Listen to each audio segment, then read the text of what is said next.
జమ్మూ కాశ్మీర్లోని పహల్గాంలో పర్యాటకులపై దాడి పాకిస్తాన్కు చెందిన ఉగ్రవాదుల పనేనని దర్యాప్తు సంస్థలు తేల్చాయి.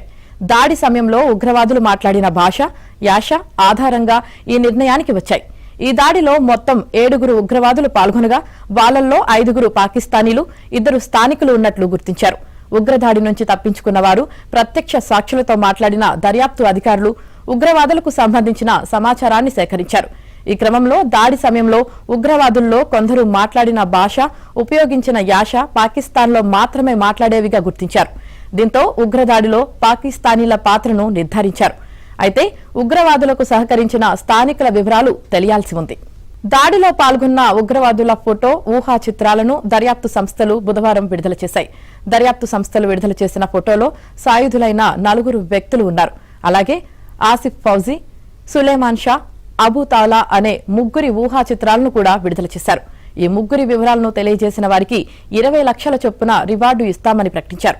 ఉగ్రదాడి నుంచి ప్రాణాలతో బయటపడిన వారు చెప్పిన గుర్తులు ఆధారంగా ఈ ఊహా చిత్రాలు గీయించారు.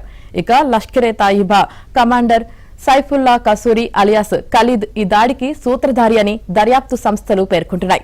ఉగ్రవాదులు కాశ్మీర్లోకి ఎలా ప్రవేశించారు, ఎంతకాలంగా కాశ్మీర్లో ఉన్నారు తదితర అంశాలపై దర్యాప్తు కొనసాగుతోంది. దాడికి పాల్పడిన ఉగ్రవాదులు బాడీ కెమెరాలు ఉపయోగించి దాడి మొత్తాన్ని రికార్డు చేసి ఉంటారని పోలీసులు అనుమానిస్తున్నారు.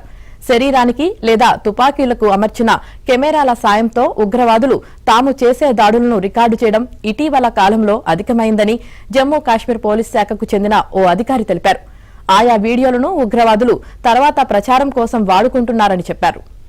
జమ్మూ కాశ్మీర్లో 56 మంది విదేశీ ఉగ్రవాదులు ఉన్నట్లు భద్రతా దళాలు, భద్రతా నిపుణుల సమాచారం.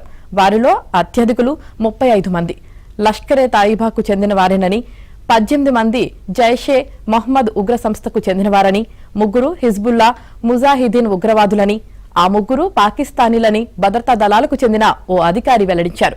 ఈ 56 మందికి తోడు మరో 17 మంది స్థానిక ఉగ్రవాదులు కూడా ఉన్నట్టు ఆయన తెలిపారు. మంగళవారం నాటి దాడి తమ పనేనని టీఆర్ఎఫ్ ప్రకటించినప్పటికీ అది ముసుగు మాత్రమేనని, వాస్తవంగా దీని వెనక ఉన్నది లష్కరే ఉగ్రవాదులేనని జమ్మూ కాశ్మీర్ మాజీ పోలీస్ బాస్ ఎస్పీ వైద్ అభిప్రాయపడ్డారు.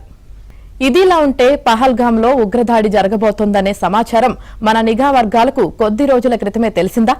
ఒక టెర్రర్ గ్రూప్ స్థానికేతరులపై దాడికి ప్రణాళికలు రచిస్తోంది అంటూ నిఘా వర్గాలు అప్రమత్తం చేశాయా? అయినా భద్రతా సంస్థలు పట్టించుకోకపోవడం వల్లే ఇంతమంది చనిపోయారా అంటే విశ్వసనీయ వర్గాలు ఈ ప్రశ్నలు అవుననే సమాధానమే ఇస్తున్నాయి. పాక్ ఆక్రమిత